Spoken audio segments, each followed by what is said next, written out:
Lost my job, lost my love at 32, and now I'm losing myself. I can't see my own reflection in the mirror.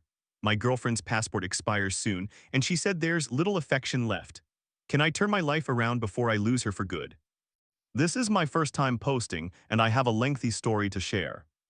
I currently find myself at one of the lowest points in my life due to some recent changes in my personal life and career, coupled with the fact that I have been emotionally isolated for years, which means I do not have anyone to talk to.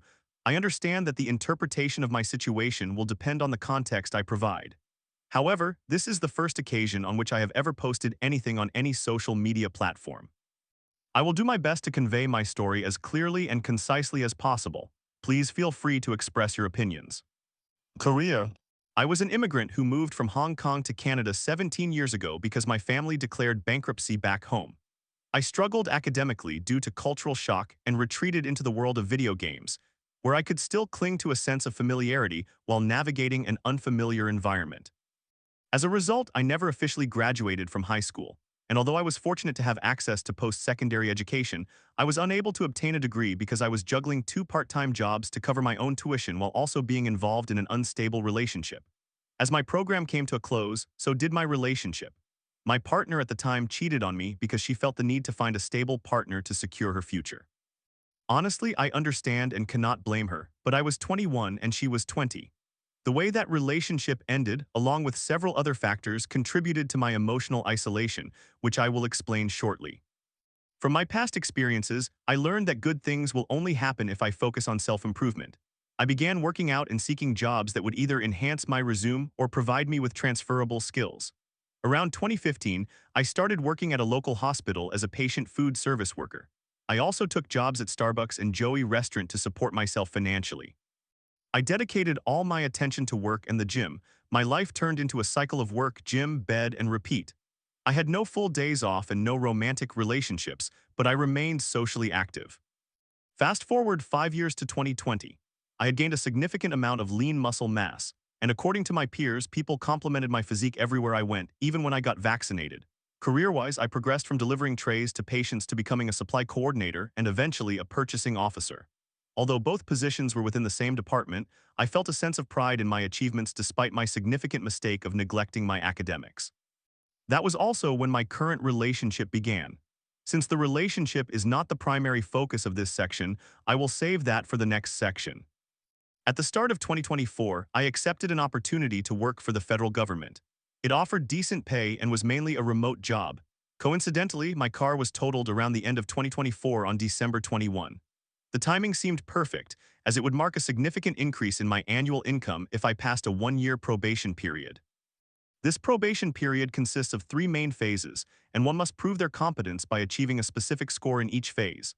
Unfortunately, I failed the last phase. My contract was terminated exactly 1 year after I began working there, despite being told I demonstrated an adequate skill set during some of the most challenging aspects of the program. For the first time in my life, I found myself unemployed. That was January 2025, roughly 3 months ago. Since then, I have been staying home, isolating myself and retreating into the world of video games once again. This time, I neglected the person who cared for and supported me when I felt defeated, my soon-to-be ex-partner. This leads to the next section. If you are still following my story up to this point, I genuinely appreciate your patience. Thank you. Regarding my plans for the next chapter, I am currently researching 2 industries I want to explore: data analytics and tattooing. I understand that, for now, stability should be my primary focus. However, since I am living at home and have no other variable costs aside from food and rent, I want to pursue something I genuinely enjoy this time and lean towards a self-employed direction. Relationship. My partner and I have been dating for 4 years. She comes from a different Asian country, so we do not share the same mother tongue, although English is our mutual language. We have been living together with my single mother for the past 3.5 years. She's the most supportive person I have ever met, though she often hides her feelings. She is also very family-oriented, coming from a loving family with some sibling conflicts. Overall, it was a lovely family compared to my own. There are 4 primary reasons why this relationship is coming to an end. 1. Her legal status in Canada is expiring in December 2025.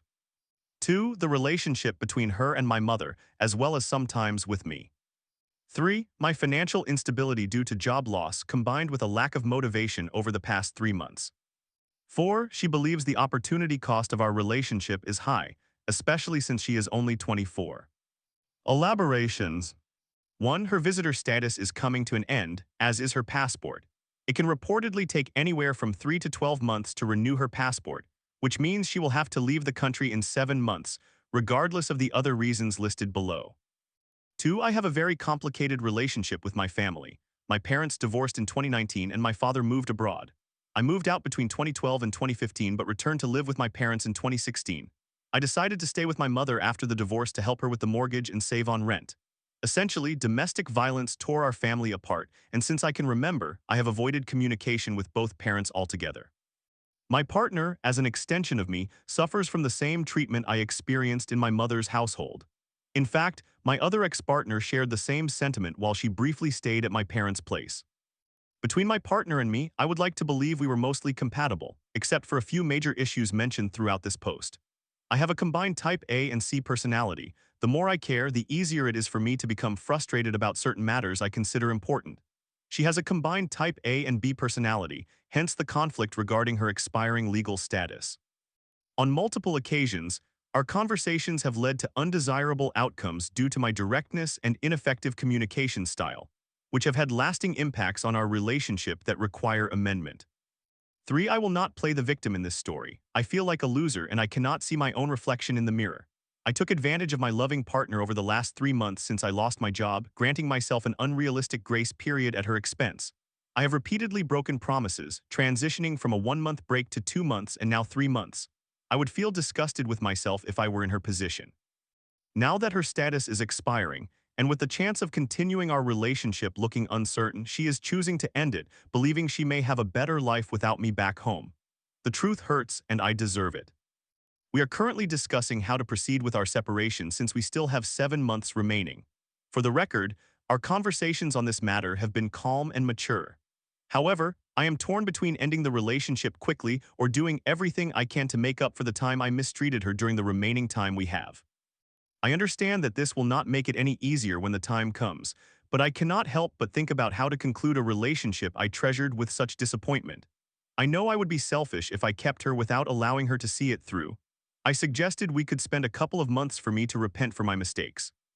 While she agreed she was uncertain whether out of resentment or uncertainty, she stated that there was very little affection left and she simply wanted to end things quickly to make it easier for both of us to move on. I recognize this may seem foolish. She may not love me anymore, but I still do, and I want her to remember me as anything but a disappointment. 4. She did not enjoy her time in Canada, citing cultural shock, weather, and the cost of living as reasons. On top of the financial challenges I have been facing, which have impeded our ability to travel and enjoy various activities, she is now contemplating all the possibilities without being held back by our relationship. Conclusion. I know I need to regain my footing by starting to work out again, securing a job, and finding my own place. However, my vision is clouded by emotion and guilt, and I have no one else to talk to, no family and no friends. Here I am seeking a fresh perspective on my circumstances. What are your thoughts on my approach? Story 2. Caught in a love triangle with a twist, my 27F cousin confides in me about her rocky relationship while I struggle with my feelings. I feel so lonely and sad, she said, but can I navigate this minefield without crossing a line? The tension is building. I am 40 years old and a couple of years ago I moved back to my hometown. Not long after that I encountered someone at a party whom I now consider a close friend. She is 27, but there is an interesting twist. She is also regarded as a cousin, however we are not biologically related and do not share any lineage through our grandparents. We had been aware of each other's existence before that party, having only crossed paths in passing and never spending time together prior to that. However, that night something clicked. We realized that we shared many of the same interests, and from that moment on, we naturally became close. She is in a relationship and has been for about 2.5 years with someone I was loosely acquainted with before their relationship began. Over time and through conversations with her and mutual friends, it has become clear that the relationship is troubled. She has expressed to me that they are fundamentally incompatible, something she did not recognize early on. They rushed into their relationship, moved in together after just 1 month, and have been trying to make it work ever since. She is adventurous and enjoys dining out, attending concerts, going on weekend trips, or even just relaxing by the pool. He is the exact opposite. He stays at home, engrossed in video games, and shows little interest in leaving the house. Our friendship initially began as strictly platonic. I was not looking for anything more than someone to share enjoyable experiences with. We matched energy-wise in a way that felt unique. Other friends may enjoy similar activities, but they do not possess the stamina or consistency that she does. We could go out one weekend and be ready for another outing the next, but we also balance things out by trying different experiences, not just partying. Last summer, the dynamic began to shift subtly. We started spending more time together one-on-one, and it was mutual. She would invite me out and I would do the same. At first, I still viewed it as a friendship. I thought she needed an outlet, a break from the stagnation of her relationship. Her boyfriend refused to go anywhere, even for simple errands. He would rather wait in the car, texting her to hurry up, than come inside and greet her. I even extended invitations to him to join us, whether it was just the two of us or with a group, but he never accepted. She has confided in me that he only wants to spend time together when it involves his people, his friends, and his family. Yet even then, she feels out of place. I know his family as well. They are not unkind, but they possess a sense of superiority that would wear on anyone. At some point along the way, my feelings began to evolve. It was not abrupt. Rather, one day I simply became conscious of the fact that I cared for her in a different way. However, I have kept this to myself. I recognize that she is unhappy in her relationship, but she is also not free to leave. She fears the repercussions from family and friends, and practically speaking, she cannot afford to be on her own. From what she has shared, it appears they have become more like roommates than partners. He sleeps on the couch most nights. As for whether she might have similar feelings, I am uncertain. I have never been adept at reading people, especially regarding these matters. However, there are moments. I have noticed her gazing at me across a room as if she is contemplating something she is unwilling to express. Then there was our most recent night out. She remained close to me throughout the entire evening, sitting beside me rather than across, leaning in and casually touching my arm or leg. It was not overt, but it was more physical than usual. We had been drinking, and she was more inebriated than I was. I was the designated driver, but we have both been intoxicated before many times, yet she had never behaved like that. That evening, for the first time, she invited me into her home. Her boyfriend was there, glued to his video games, just as she had predicted. She was drunk and he did not even get up to greet her, let alone check on her well-being. She asked me to stay and have tea. I agreed, even though we never actually made any. We sat on the couch for a moment until she suddenly felt ill and rushed to the bathroom. He seemed indifferent, so I followed her in and assisted her. Afterward, as she returned to the living room, she began yelling down the hall toward him, making remarks that were not particularly kind. I intervened gently, redirected her away, and encouraged her to sit back down. She lay across my lap for a while, remaining silent until she needed to be sick again. I helped her through it just as I had before. Each time she voiced more accusations toward him about his inattentiveness, rudeness, and laziness, but I continued placing myself between them, attempting to diffuse the tension. I truly do not know if he heard her or simply did not care. Eventually, she decided it was time to change into pajamas. I walked her to the bedroom and waited outside in case she stumbled. That is when I heard her crying genuine sobs. I entered her room, sat beside her on the bed, and she opened up, revealing her loneliness and sadness and how she felt lost in her life. I did not say much. I merely remained, brushed her hair back, and listened until she drifted off to sleep. Once I was sure she was okay, breathing steadily and remaining still, I left a bucket and some water by her bedside, then quietly went home. After arriving back at my house that night, I sent her a brief text asking her to call me when she woke up, just to check in and see how she was feeling. She did, and we ended up talking for about an hour. She appeared somewhat lighter than the night before, though still a bit worn out from everything. I offered to bring her a coffee, and when I arrived, it was just the two of us. Her boyfriend was still inside, absorbed in his games. I brought him a coffee as well. We sat outside, just the two of us, discussing anything and everything. We lingered there for over an hour, our conversation flowing naturally, before she had to leave to meet her mother. I wanted to mention how upset she had been the previous night, how vulnerable she had looked while crying in bed, but it did not seem appropriate. She was still recovering from her hangover and the timing felt off. I did not want to add to the burdens she was already carrying, so I opted not to bring it up. I left once her mother arrived, feeling as though I might have dodged a bullet, but knowing the matter was still on my mind. However, throughout the week, I could not shake those thoughts. I felt deeply for her. More than that, I just wanted her to know that she was not alone, that I was here for her no matter what. I did not want her to feel isolated in that chaos, especially if she had no one else to confide in at that moment. Fast forward to the following weekend, and we were together again, this time to help her mother move some furniture. Afterward, we met up with some friends, shared a few laughs around a bonfire, and it felt like a good, normal evening. However, as we returned to her place, I felt the familiar urge to discuss the feelings that had weighed on me all week. It seemed like the right moment had arrived, like it was finally time to express to her how much I cared and what I had witnessed that night.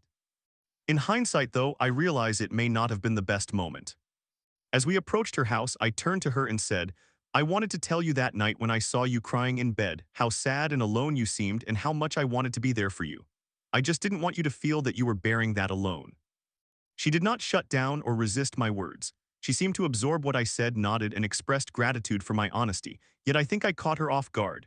I had waited too long to mention it, and by then we were so close to her home that I did not allow her any time to truly process what I had said. It felt as if I had thrown it out into the air and then had to walk away immediately. The rest of the evening concluded with the usual conversations, and she urged me to call her if I was not leaving town that weekend. She mentioned hoping to spend time with a long-distance girlfriend she had not seen in a while, but that friend had gone silent on her. I think that weighed on her too. Looking back, I cannot help but feel that I might have made a mistake. Perhaps I put her on the spot. I know how much she grapples with anxiety, and I cannot help but wonder if I made her feel a bit embarrassed or uncomfortable. Now I am left trying to figure out what to do next. Part of me wants to give her space, allowing her to process everything in her own time. But the other part of me just wants to ensure she knows I am still here for her, regardless of how much time has passed, and I do not want to miss any moments with her, even if it remains a friendship.